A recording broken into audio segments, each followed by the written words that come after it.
Théâtre de l'étrange.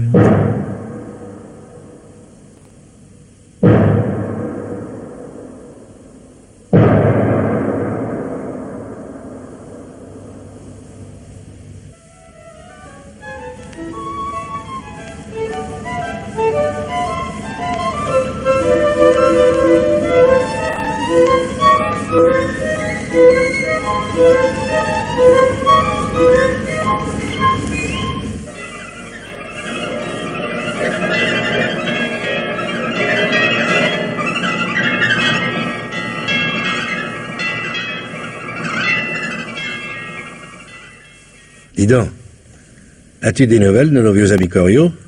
Ben... Il est rare qu'ils me laissent si longtemps sans donner signe de vie. Oh, il est vrai qu'avec leur sacrée villa, cette espèce de château qui n'ose pas dire son nom, une vraie caserne, de quoi loger tout un corps d'armée, et eux quatre en tout et pour tout, Giovanni, Elena, le vieux commandeur, et le jeune Giorgio. Ah ben ça fait peu pour leurs 48 pièces. Ouais. Ah, tu me diras qu'il y a aussi la bonne et la cuisinière. Ben, ils ne peuvent pas se payer toute la valetaille de leurs ancêtres. Et entre nous, je plains la bonne. Tous ces hectares de plancher à frotter. Ah ben on sait bien qu'elle est là, ne badine pas avec la propreté. Ah, la Doganella, quel petit paradis. Un décor du XVIIIe siècle avec plafond de Tiepolo, pour ne pas citer le reste. Au milieu de la solitude des champs de maïs. Ah, la Doganella, depuis 228 ans, pas moins dans la famille. Mais tu sais ça aussi bien que moi. Tu as passé toi-même des jours heureux. Oui. Eh bien, cet été, pas d'invitation, aucun signe de vie. Ou plutôt si, je me trompe. Giovanni m'a envoyé juste un mot pour s'excuser. Ah, une lettre bizarre quand j'y pense. Je faisais allusion à je ne sais quelle difficulté de ménage. Je n'ai rien compris. Et en fait, tu connais leur histoire de souris et drap. Ah, j'en ai fait des plaisanteries là-dessus. On a même failli se brouiller, Elena et moi. Il faut que je te raconte ça, c'est tordant. Mais comment ne pas se payer un peu leur tête avec tous leurs portraits d'ancêtres et leur manie d'en parler à tout propos? Ah, il y en a des siècles d'ancêtres à les entendre. À chaque nouvel aïeul qu'ils me sortaient, moi je leur disais que la Doganella finirait par être bourrée de fantômes. Mais les histoires de souris, ça a commencé un peu après la guerre. C'était la deuxième ou la troisième fois qu'ils m'invitaient. Tu sais, ils me donnent toujours la chambre du coin au 2e étage du côté soleil. L'une des plus belles. Ah, j'y ai mes habitudes. Bref, un soir, on avait bridgé jusqu'à vers minuit. Le commandeur n'était pas encore gaga. Je remonte et je commence à me déshabiller. Quand j'entends un drôle de petit bruit, comme si on grattait à la porte, j'ouvre. Eh bien, ce n'était qu'une simple souris, mon gars. Une drôle de petite souris. Elle m'a passé entre les jambes, mais sans se presser. J'aurais presque pu l'écraser. Elle était si gracieuse, si frêle. Et même, oui, si distinguée. Mais elle a couru tranquillement se cacher sous la commode. Tu vois ça? Oui. Alors le lendemain, au petit déjeuner avec Giovanni, et avec nous deux levés. Oui, l'amiral Venier, qui était, attends, voyons... Ah oui, c'est bien ça. L'arrière-grand-père du grand-père de ma mère.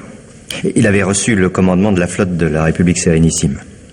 Tiens, ça me fait penser qu'hier soir, j'ai rencontré un de tes aïeux. Quoi? Il a gratté à ma porte, j'ai ouvert. T'es allé se fourrer sous la commode. Qu'est-ce que tu racontes? Rassure-toi, Giovanni, une souris. Mais après tout, c'était peut-être l'âme de l'amiral Venier. Enfin, tes plaisanteries sont idiotes. Alors ne te fâche pas, je retire ce que j'ai dit. Ce n'était pas l'amiral, ce n'était qu'une souris vagabonde. Une souris? Tu as dû rêver. Ah, je te jure que non. Une petite souris bien gentille. Oui, bon, admettons. Il y en a de temps à autre avec toutes ces pièces. Mais c'est bien rare. Ah, remarque qu'elle était tout à fait charmante. Menue comme une dame du 18e. À la réflexion, c'était peut-être l'amiral. Je n'ai pas eu le courage de l'écraser. Des souris, il y en a partout. Enfin, peu importe. Note bien qu'il est facile de s'en débarrasser. Il suffit... Écoute, on va pas s'éterniser sur cette histoire de souris. Il faut que je me presse. Le fermier va être là d'un moment à l'autre. Bref, je l'ennuyais. Il avait l'air vexé. Je te demande un peu pour une souris. Ouais. Ah bon, j'enregistre. Et l'année d'après, l'invitation habituelle. Je retrouve ma chambre du deuxième. Et un soir, dans le petit salon chinois, il pouvait être minuit et demi. On bridgeait pour ne pas perdre les bonnes habitudes. Les fenêtres bien ouvertes. Toute petite brise, un silence total. Ah, tu vois ça, l'heure délicieuse. Ouais. Ouais. Voyons, c'est à moi de jouer. Et... Tiens. Vous avez entendu? Entendu? Entendu quoi, cher ami? Ce petit claquement comme le bruit d'un ressort qui se déclenche. On aurait dit dans le salon d'apparat à côté. Vous avez des hallucinations auditives, mon bon. Ah, je vous assure. Avez-vous entendu quelque chose, Giovanni? Moi, rien du tout. Allez, c'est à toi de jouer. Pourtant, j'ai bien cru entendre un curieux petit bruit dans le salon d'apparat. Tu joues ou non? Il est vrai qu'avec tous vos portraits d'ancêtres, vous voyez que l'un d'entre eux s'échappe de son cadre. Oh, cher ami, si vous vous décidiez à jouer. Je m'exécute, Helena. Mais il n'y a pas de quoi se troubler, vous avez rougi, je blaguais.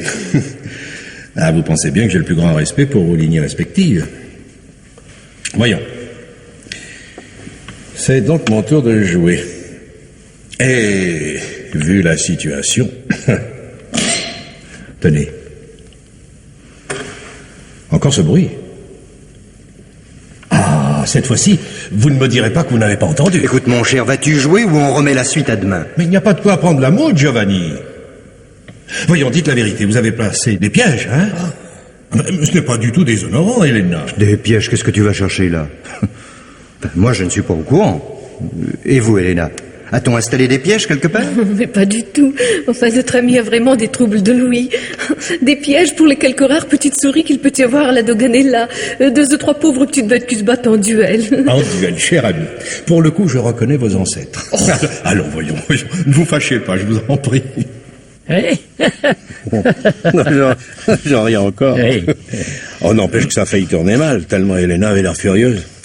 À cause des souris ou des ancêtres. Ah, je ne sais trop. Ouais. Ah, au surplus, souris ou âme des ancêtres, que veux-tu? Avec cette immense baraque et la poussière des siècles. Ah, tout de même, je penche pour les souris. D'ailleurs, tu vas voir. L'année suivante, j'arrive, c'était cette fois-là... on était plus vieux. Tous les jours des orages, l'un suivant l'autre. On passait son temps à contempler la nature à travers les carreaux. J'arrive donc, ils étaient tous là avec des parapluies sur le perron pour m'accueillir. Ah, même le vieux commandeur, déjà passablement gâteux. De plus, cette fois, deux énormes chats blancs, des matous empereurs, la pure race des gouttières. C'était le cas ou jamais avec toute cette pluie. Une musculature athlétique, ce poil soyeux qu'on ne voit qu'aux bêtes qui se nourrissent exclusivement de mulots sur mulots. Nous vous souhaitons la bienvenue, cher ami. Ah, la bonne heure, Helena. Vous vous êtes enfin décidé, vos faux sont superbes. Oui, ça... Bonjour, monsieur le commandeur. Ah, oui, de vrais tigres. Mais ils doivent s'en donner à cœur joie, des banquets à n'en plus finir. Oh, pensez-vous? Ah, mais si, avec tous les ancêtres qui traînent dans la maison. Oh, pardon. La langue m'a fourché. Je voulais dire avec vos souris. Il en suffirait d'une par jour pour chacune de vos 48 pièces. Qu'est-ce que tu inventes encore? Des souris ici. À peine une pauvre malheureuse de temps à autre. Et si ces chats n'avaient que les souris pour se nourrir, ils ne tiendraient pas. Ah, pourtant ce beau poil, c'est tête d'armorial. Et ils sont plus que dodus, donc parfaitement nourris. Bien sûr, cher ami, le vrai museau de la santé. Mais vous semblez oublier que nous avons une cuisine à la Doganella. Vous en avez fait l'essai, je pense, et vous n'avez pas eu à vous plaindre. Ah, que dites-vous, Helena? Il se trouve que notre cuisinière adore les chats. Et qu'elle les gave.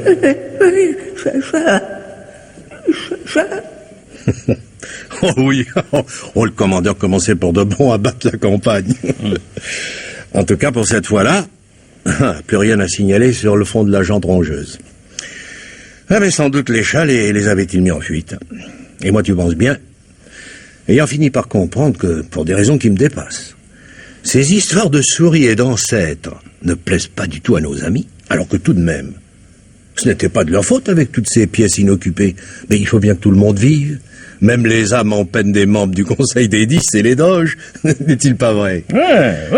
Oh, bref, alors, j'ai laissé tomber. Ben, des aïeux, on en a tous, que diable. Sans qu'on ne serait pas au monde. La seule différence, C'est qu'on n'a pas conservé leur portrait, et qu'on n'a pas la Sérénissime République dans sa famille. Mais. Ah, mais tu vas voir la suite. Dès l'année suivante, j'arrive pour mes petites vacances coutumières. Toujours le même excellent accueil. Et j'envoie les 2 chats. Oh, mais combien changé. On aurait plus dit les mêmes.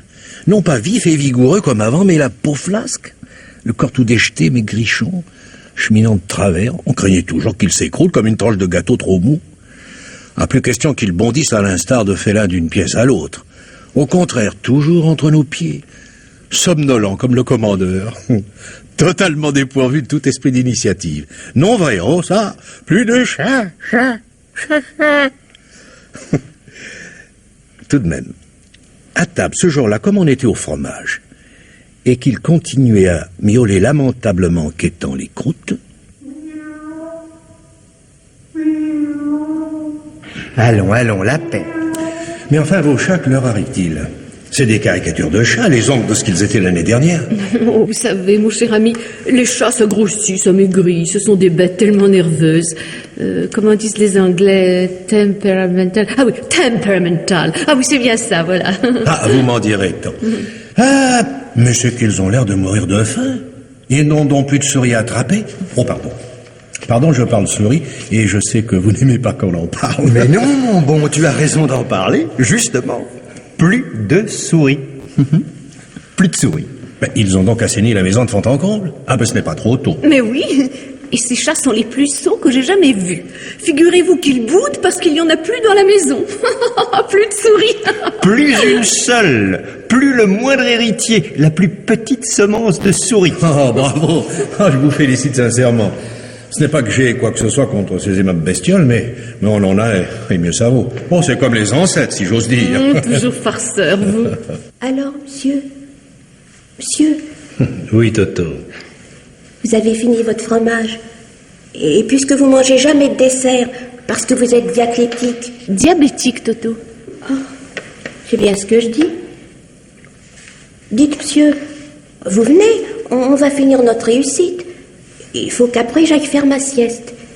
Allons, Toto, laisse notre ami en paix. Votre réussite, vous la finirez cet après-midi. Ah, mais non, Giovanni, chose promise, chose due. Excusez-moi, Elena, j'ai donné ma parole. Alors, viens, Toto. Viens.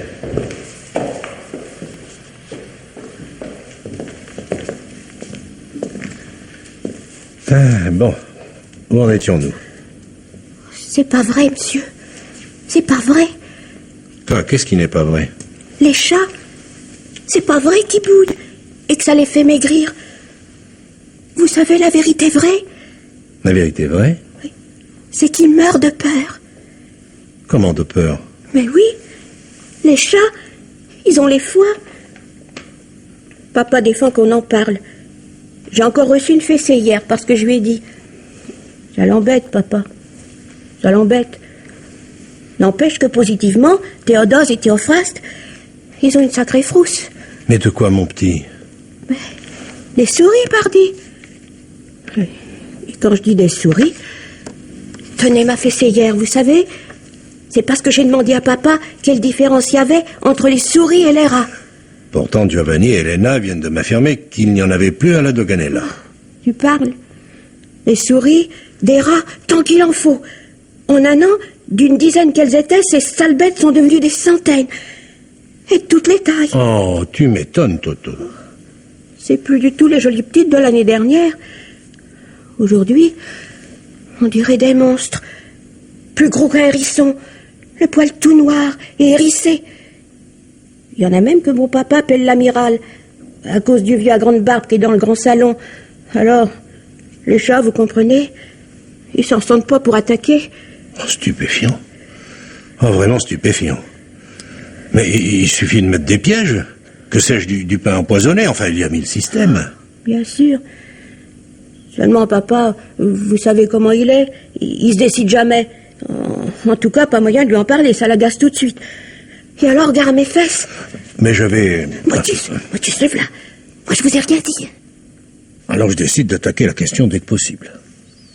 Bien entendu, sans mentionner les confidences de notre Toto, pauvre gosse. Je ne tenais pas du tout à ce que ses fesses s'écopent à nouveau. Eh bien, pas moyen.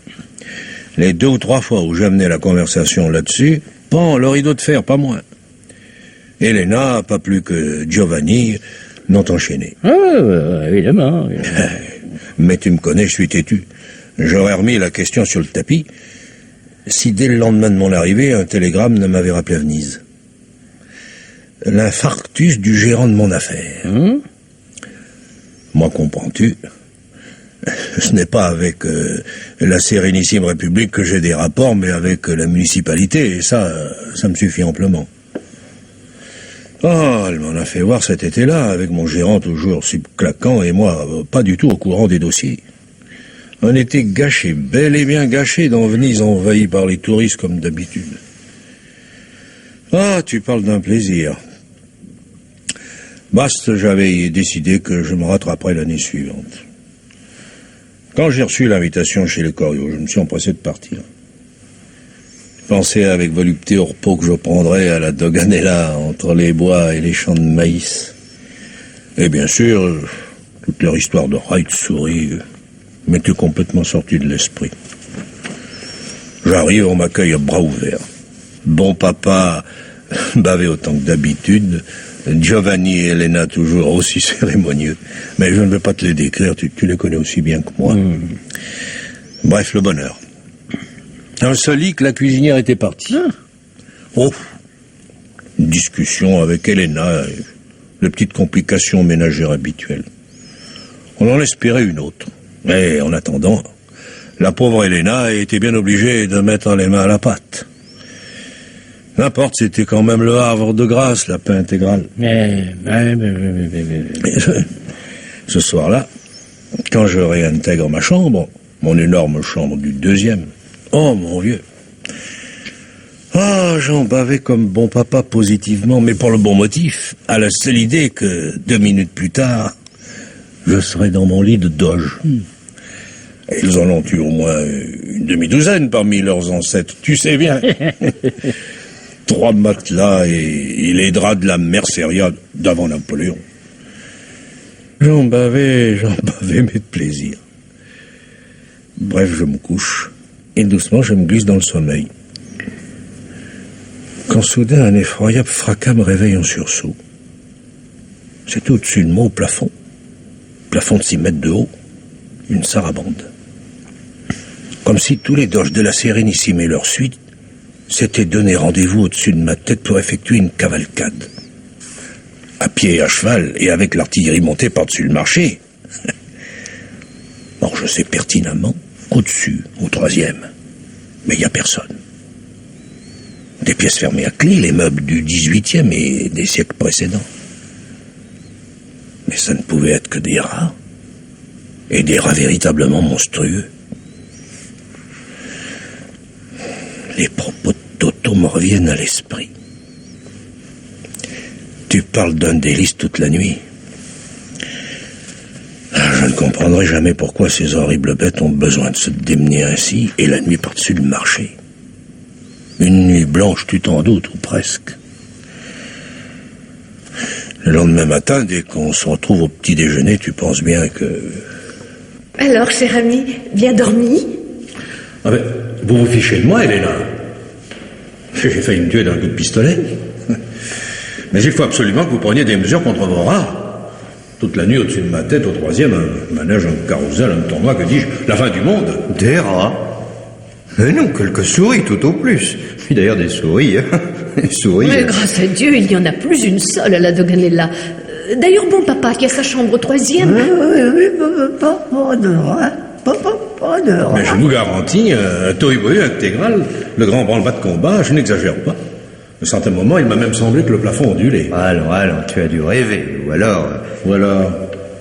Non, remarque, si je t'en parle... Oui, enfin, je me demande si ce n'est pas ça. Mais ça quoi? On ne vous a jamais rien dit parce que...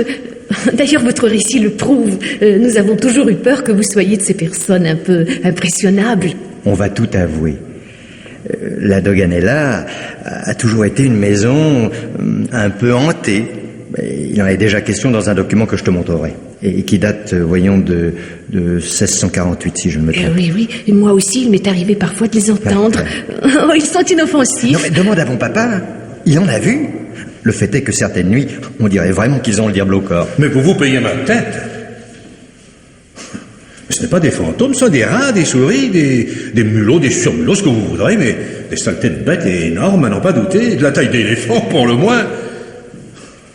À propos, que sont devenus vos deux matous? Enfin, cher ami. D'ailleurs, puisque vous parlez justement de nos chats, on a dû les donner à la fermière. Ils ne nous étaient plus d'aucune utilité. Je ne vous le fais pas dire. Vos rats les terrorisaient. Mais c'est vraiment une idée fixe chez vous. Les rats, mais vous n'avez que ce mot à la bouche. À la fin, vous m'embêtez. Ça y est, tu as vexé Elena. Non, je te comprends réellement pas. Elle a raison, c'est une manie chez toi. Que diable, la Doganella est une maison de campagne, il peut bien y avoir une souris de temps à autre. Non, je te comprends pas, je t'assure. Allons bon, j'ai gaffé une fois de plus, c'est ennuyeux. Voyons, monsieur le commandeur, vous qui êtes une personne raisonnable. Non, pas le rat, pas le rat. Un de plus, ça va être gai. Pourtant, Toto... Ils mentent tous. Croyez pas un mot de ce qu'ils disent. Hein? C'est vraiment des rats que vous avez entendus. Nous non plus, des fois, on n'arrive pas à fermer l'œil de la nuit. Mon papa, ça s'arrange, il est sourd comme un pot. N'empêche que le matin, ça me surprend toujours qu'il soit là pour le petit déjeuner. Une de ces nuits, ils vont le bouffer. Voyons, ne dis pas de sottises. Vous les verriez, vous diriez pas ça. Des sangliers authentiques, noirs comme le charbon et forts comme des Turcs. Théodose et Théophraste, vous voulez que je vous dise? Ils se laissent bel et bien farcis, malgré qu'il ne leur restait que la peau et les os. Ça s'est passé une nuit comme de juste. On dormait depuis 2 heures. On a été réveillés par leur miaulement. Tout le monde saute du lit, on court au grand salon d'apparat. Plus la moindre trace de Théophraste et de Théodose. Rien qu'une ou 2 touffes de poils et quelques marques de sang. Mais comment se fait-il que tes parents ne prennent pas des mesures? Il y a des pièges perfectionnés. Il existe dans le commerce des denrées toxiques à leur intention. Ton père n'aurait qu'à engager un dératisateur. Il se fait de la bile, papa. Il s'en fait. Seulement, on dirait que les chats ont déteint sur lui. À présent, c'est lui-même qui crève de peur. Il dit que ça servirait plus à rien, qu'il y en a trop. Bon, papa a proposé de mettre le feu à la maison. Papa l'a fait taire. Lui, papa, tu sais ce qu'il prétend? Qu'il faut faire comme si de rien n'était et voir venir. Comment voir venir? Il dit que si on les attaque de front, ils pourraient se venger et qu'il faut les avoir par la ruse. Je crois qu'il a un plan, mais je ne sais pas lequel. À moins qu'il soit un peu sinoc. Dis donc, Toto, c'est de ton père que tu parles. Tenez, un soir, je l'ai vu. Vous savez ce qu'il faisait? Il avait ouvert la trappe de la cave et il jetait des saucisses. Les meilleures bouchées pour ces braves petites bêtes. Peut-être qu'il a vraiment un plan. Il est. Mais voyez-vous, on dirait qu'il veut rester en bon terme avec eux. Avoue que c'était un peu violent.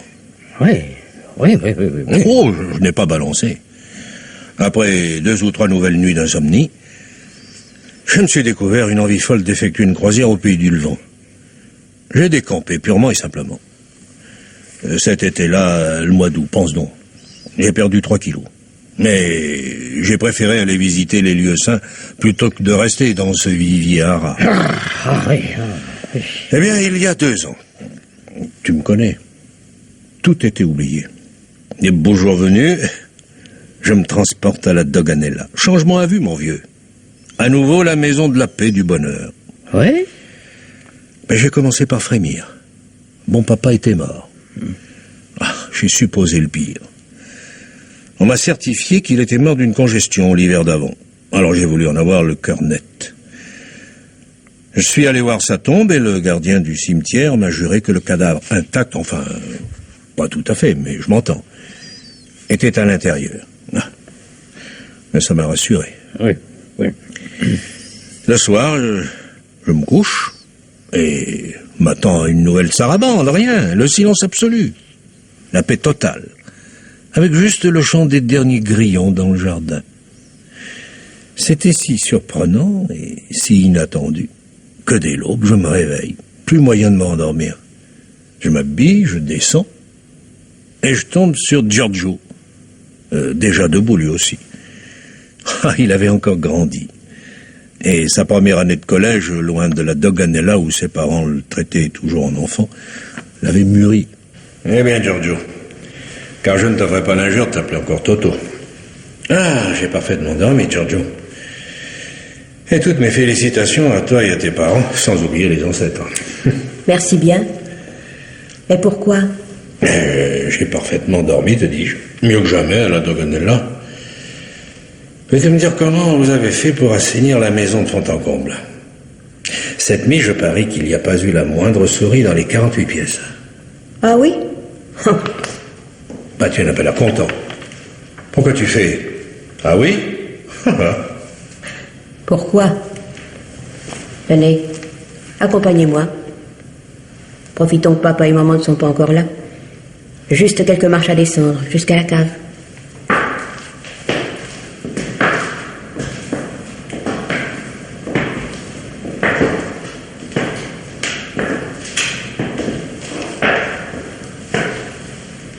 Voilà. Vous voyez cette trappe? Oui. Ils sont là-dessous. Depuis quelques mois, papa a réussi, à force de saucisses, à les rassembler là-dedans. Bien sûr qu'on n'en voit plus dans la maison. Ils sont tous là. Des millions peut-être. Est-ce que je sais? Tenez, je vais soulever la trappe, juste un instant. Et je laisse tomber une allumette. Jetez un coup d'œil.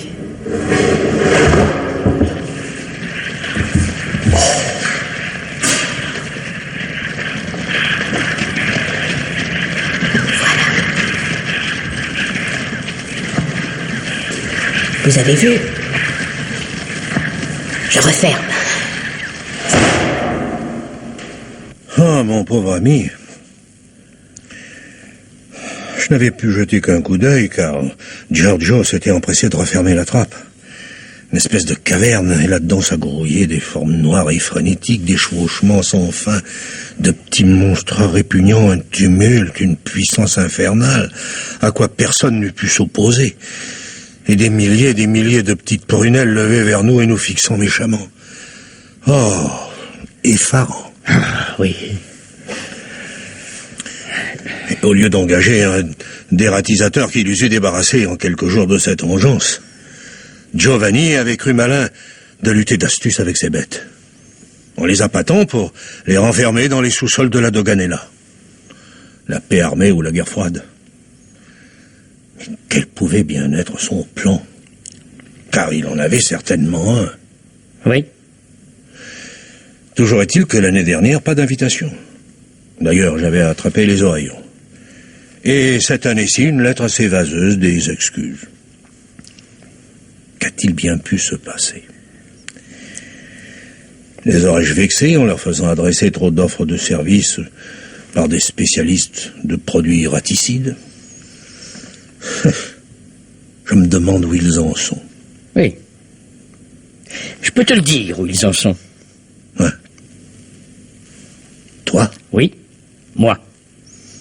Tu l'as dit, Elena et moi, ça n'a jamais collé. On ne m'invitait pas à la Doganella. C'est pourquoi j'ignorais toutes tes histoires de rats et d'ancêtres. Mais il y a 3 semaines, je passais dans le coin. Elena ou pas, me dis-je, je peux bien aller leur dire bonjour. Bon. Je ne retrouvais pas la villa. Je demande. On me regarde d'une drôle de manière. Je finis par tomber sur une espèce d'innocent. Il me montre un chemin en me faisant « Wouh !» Je prends par là. Je me perds à travers champs. Je finis par apercevoir la bâtisse, par-delà un champ de maïs. Je laisse la voiture pour traverser le champ, et j'avise un paysan qui s'en revenait, en marchant à reculons et en jouant d'une sorte de fifre.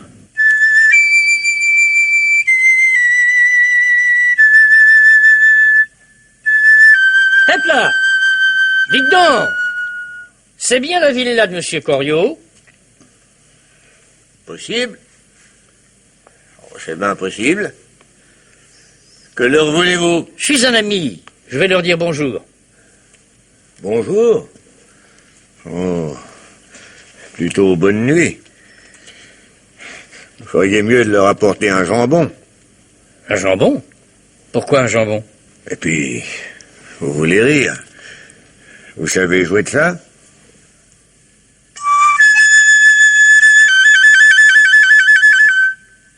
Je pourrais vous le prêter. Dites donc, vous vous foutez de moi? Ah ben, si vous savez pas, alors là, pas la peine d'aller plus loin. Oh là, il vous laisserait pas seulement approcher. Qui? Les Coriot? Ah, Coriot. Il n'y a plus de Coriot. Enfin, il y en a des millions, si vous préférez. Que moi, je connais que leur patron. Et encore, parce que je peux jouer de ça. Enfin, bravo, vous commencez à m'agacer. Voyons, tâchez de vous expliquer un peu mieux, allons. Vous voulez qu'on vous explique? Ben, les Coriot, comme vous dites, ils peuvent plus mettre les pieds dehors. Et d'une. Parce que eux, ils les laissent plus sortir. Mais, eux, qui eux? Les 2 jours, je leur apporte à manger. Tout leur manger. Pour tout le monde. Je leur mets devant le perron. Après, ils se débrouillent. Bon, et ça me fait plusieurs voyages. Vous comprenez, je ne peux me servir que d'une main. Parce que de l'autre, faut que j'ai... Mais qu'est-ce que c'est que cette histoire? J'aime la musique. Ils dansent, ils sont tout en joie. Il y en a qui se laissent tomber sur le dos. Et ça gigote avec leurs petites pattes toutes. Ah oui, j'aime ça.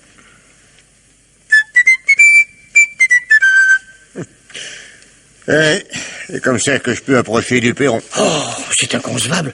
Mais il faut prévenir les gendarmes. Oh, le maréchal des carabiniers s'y risque plus. Et puis, vous savez, moins on en parle, et mieux ça vaut. Tenez, un jour, au début, je me suis dit comme vous, faut faire quelque chose. Alors, j'avais bu un verre ce jour-là. Et je pars avec mon fifre, et je commence du plus loin que je peux. Ça se met à danser et à gigoter. Ah ben, j'ose franchir le perron et le vestibule. Je m'avance jusqu'au seuil de la cuisine. Il y avait là Madame Héléna, cette belle et aimable créature. Eh bien? À te faire foutre. Habillée comme une va-nu-pied auprès du feu, à remuer dans une énorme cuve, et tout autour, des grappes de puants, à l'exciter avec leurs petits cris furieux. C'était eux qui commandaient. Vous deviez être sous comme une bourrique, mon garçon. Comme vous voudrez. Seulement, elle m'a fait signe de filer au plus vite. Ah, je me le suis pas laissé dire 2 fois. J'ai pris les jambes à mon cou en soufflant là-dedans. Je l'ai juste pu entendre qui criait. Allez-vous-en! Allez-vous-en! Et ne vous préoccupez pas! Ramenez surtout beaucoup de lard et du jambon. Pour nous, c'est trop tard. On s'arrange avec eux, mais trop tard, oui. Il n'y a plus d'espoir.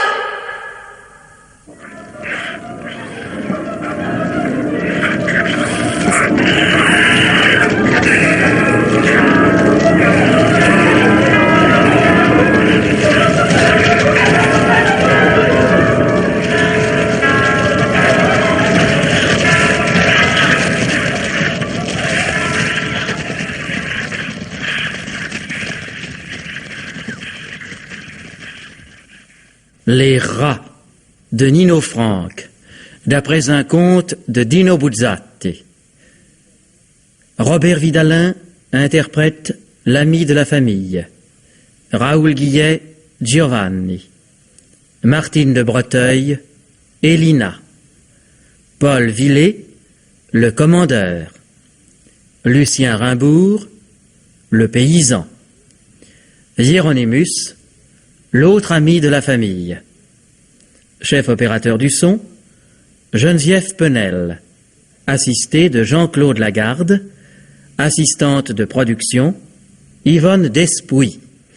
Réalisation, Albert Riera.